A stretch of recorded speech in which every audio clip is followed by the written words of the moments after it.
बहुत सेंसिटिव बात है कि डेंगू को लेकर के हम लोग चर्चा कर रहे हैं, व्यापार के बारे में बात ना करें।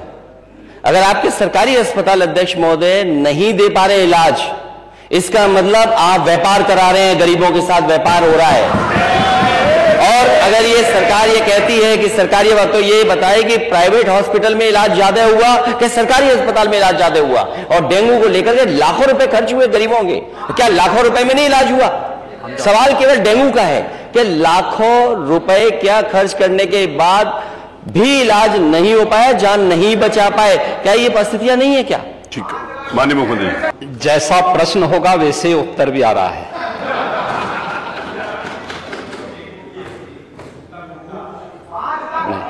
शांति सुनिए। प्रश्न ही उल्टा था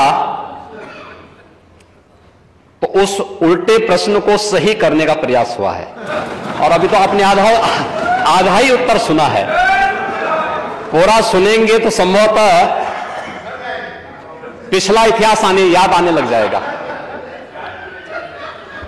महोदय, माननीय सदस्य ने बहुत महत्वपूर्ण मुद्दे की ओर ध्यान आकर्षित किया है और सरकार इसको लेकर के पहले से ही अवेयर थी।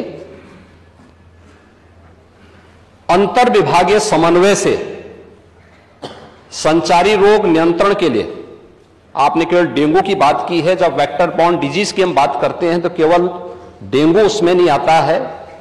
वर्मा जी, आप तो चिकित्सा शिक्षा के मंत्री रहे हैं ना, तो केवल डेंगू नहीं आता उसमें, मलेरिया भी है, चिकुनगुनिया भी है, कालाजार भी है।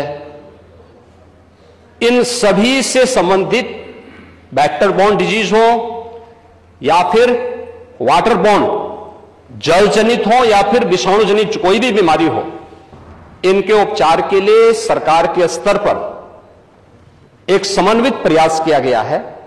और उस समन्वित प्रयास को ही हम लोगों ने संचारी रोग नियंत्रण का एक विशेष अभियान, वर्ष में 3 बार चलता है ये कार्यक्रम, जिसमें पहले 15 दिन संचारी रोग के लिए अवेयरनेस के साथ साथ अंतर विभागीय समन्वय से स्वास्थ्य विभाग नोडल विभाग होने के नाते सभी अन्य विभागों के साथ समन्वय के माध्यम से इन कार्यक्रमों को नियंत्रित करता है। इसके बाद डोर टू डोर जाकर के दस्तक अभियान के माध्यम से कहीं भी कोई व्यक्ति जो बुखार से पीड़ित है, उस व्यक्ति को नजदीक के स्वास्थ्य केंद्र में उपचार की सुविधा दिलाने की व्यवस्था करना। उत्तर प्रदेश 25 करोड़ की आबादी का राज्य है और स्वाभाविक रूप से अलग अलग क्लाइमेटिक जोन होने के नाते अलग अलग क्षेत्र में अलग अलग प्रकार की बीमारियां देखने को मिलती हैं। जैसे आप ईस्टर्न यूपी से चलकर के नेपाल की तराई से लेकर के सहारनपुर तक देखेंगे तो इंसेफ्लाइटिस से पूरा क्षेत्र प्रभावित था। अगर आप बरेली और बदायूं और उसके आसपास के क्षेत्र को देखेंगे तो ये क्षेत्र मलेरिया से ज्यादा संक्रमित रहता था। वाराणसी से लेकर के प्रयागराज, लखनऊ, कानपुर होते हुए अगर आप फिरोजाबाद, आगरा तक पहुंचेंगे तो ये पूरा क्षेत्र डेंगू से प्रभावित है। अगर बुंदेलखंड क्षेत्र में अगर आप देखेंगे तो ये क्षेत्र चिकुनगुनिया से प्रभावित है।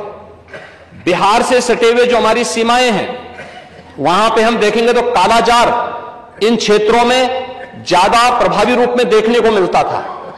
और सरकार के द्वारा जो समन्वित प्रयास किया गया है, आपने केवल डेंगू की चर्चा की, बीमारी डेंगू पूरी तरह नियंत्रण में है और सरकार के द्वारा समय पर उठाए गए कदमों का परिणाम था। एक प्रकार का ये फ्लू हो गया है, फ्लू है, आता है, इसका एक अपना एक साइकिल इसका होता है। लेकिन मुझे आश्चर्य होता है कि जो सदस्य यहां पे प्रश्न उठा रहे थे, आप एक बहुत सीनियर सदस्य हैं, वो तो जब चिल्ला रहे थे तो मुझे उनके स्वास्थ्य की भी चिंता हो रही थी, रविदास मल्होत्रा जी की। उसको आपने जो बात कही है वह ब्लड ट्रिप नहीं था, उसको प्लेटलेट्स कहते हैं, ठीक है ना, प्लेटलेट्स कहते हैं। और वह पर्याप्त मात्रा में हर जनपद में आज के दिन पे उपलब्ध है। ब्लड सेपरेटर यूनिट, पहले होता क्या था कि हम होल ब्लड चढ़ाते थे।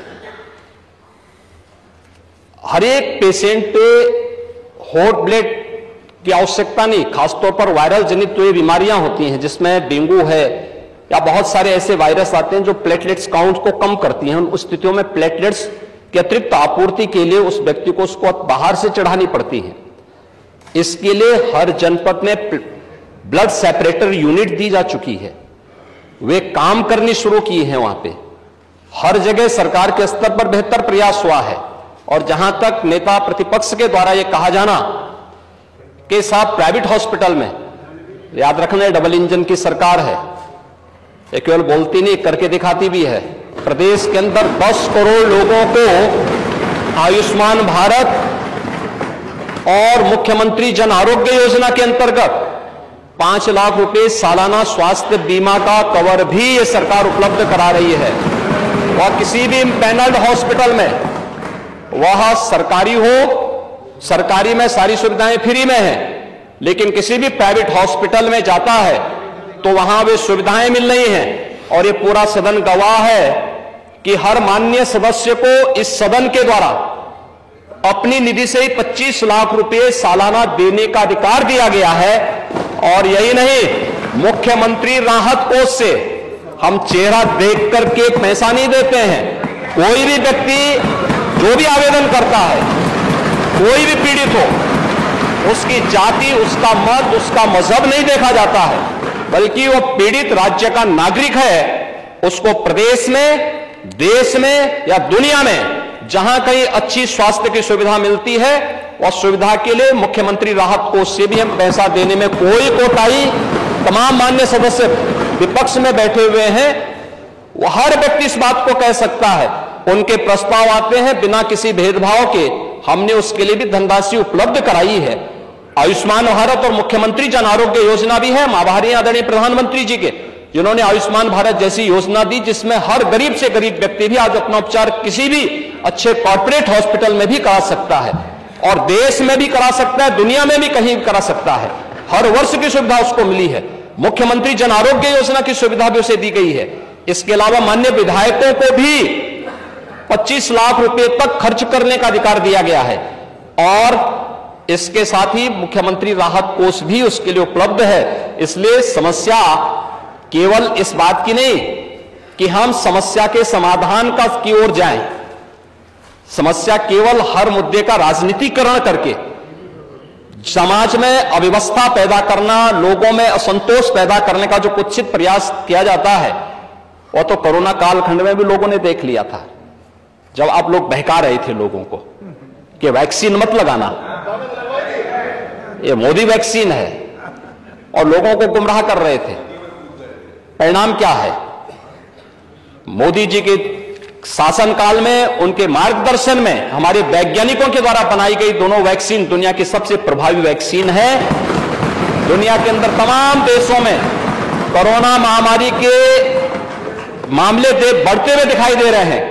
भारत में कोरोना कंट्रोल है और उत्तर प्रदेश में भी पूरी तरह नियंत्रण में है, कहीं कोई समस्या नहीं है। सरकार आपके द्वारा उठाए गए मुद्दों पर पूरी तरह सतर्क है, और अब तो इसके मामले वैसे भी समाप्ति की ओर है। बरसात के समय जल जमाव वाले क्षेत्रों में, अन्य क्षेत्रों में इस प्रकार की बातें देखने को मिलती हैं। और ये केवल डेंगू के मामले नहीं होते, इंसेफ्लाइटिस के भी मामले होते हैं, मलेरिया भी होता है, कालाजार भी होता है, चिकनगुनिया भी होता है। तो आपकी जानकारी के लिए, हो सकता है कि काफी दिन हो गए मंत्री पद से हटे हुए, तो आप भूल गए होंगे, तो आपके संज्ञान में लाने के लिए हमने दिया था। इधर रहते तो हो सकता है कि कुछ लॉलीपॉप मिल भी जाता, लेकिन वहां रहकर के वो कभी नहीं मिलना। माननीय नेता सदन की मैंने बात सुनी, और वो लगा कि थोड़ी देर के लिए लगा कि वो MBBS डिग्री हासिल किए हुए हैं, डॉक्टर लगे। वेक्टर बॉर्न डिजीजेस के बारे में उन्होंने चर्चा की। मैं केवल 2 घटनाएं बताना चाहता हूं राजधानी लखनऊ की, और इनकी सरकार की नाकामी, इनके हॉस्पिटल्स की व्यवस्था, डॉक्टर्स का इंतजाम। एक पूर्व सांसद, वो बता चुके, वो भी भारतीय जनता पार्टी के, बोल चुके, भारतीय जनता पार्टी पूरी, तो भारतीय जनता पार्टी के, वो हमारे दल के नहीं, पूर्व सांसद भारतीय जनता पार्टी के, वो अपने बेटे को लेकर के आते हैं। उनके बेटे को यह जानकारी मिलती है कि इसका इलाज अगर जल्दी नहीं हुआ, चली गई, इसका जवाब क्या है डबल इंजन की सरकार के पास? वो और आप दूसरा, बोल चुके हैं। आगे और इलाज के लिए वो एडमिट नहीं करा पाए और उनके बच्चे की जान चली गई।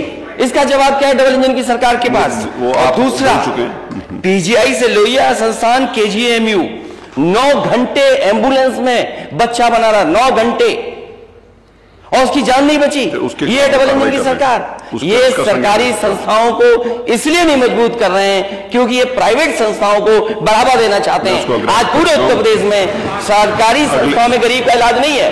अगर ये सरकार बताए, इतने दावे कर रही है सरकार, ये सरकार बताए कि एक जिला अस्पताल बनाया हो जहां पर गरीब का इलाज हो रहा हो, एक जिला अस्पताल, ठीक, चलिए, एक जिला अस्पताल जहां गरीब को पर्याप्त इलाज मिल जा रहा हो, वो बनाया इस सरकार ने, तो हमें बताया अभी। जिला अस्पताल एक ही होता है।